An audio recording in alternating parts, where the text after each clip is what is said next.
मोठी उलथापालथ झाल्याने इच्छुकांना मोठी संधी वाटू लागली आहे। त्यामुळे अनेक ठिकाणी उमेदवारापेक्षा सुद्धा हे भावी नगरसेवक सदस्यच प्रचारासाठी पुढे पुढे करीत असल्याची स्थिती आहे। दुसरीकडे लोकसभेची निवडणूक झाल्यानंतर ऑक्टोबर-नोव्हेंबरमध्ये विधानसभेची निवडणूक होईल।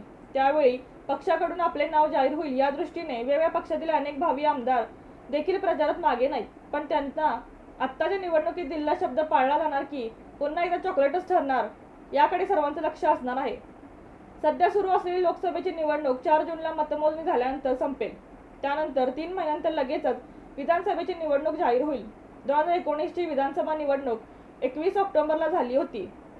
त्यामुळे यंदा आपल्याला निश्चितपणे आमदारकीची संधी मिळणार, म्हणून तर काही जण उमेदवारांचा मतदारसंघ आपल्याला मिळेल या आशेने जोरदार प्रचार करीत आहेत।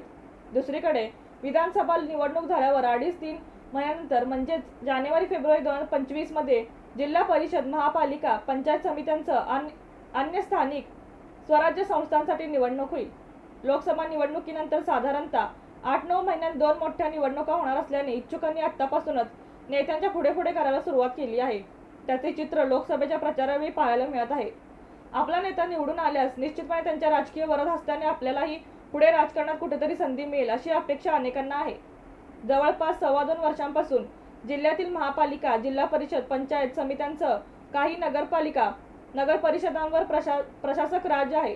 साधारणतः मार्च 2022 पासून त्या ठिकाणी निवडणुका न झाल्याने आता इच्छुकांची संख्या प्रचंड वाढली आहे।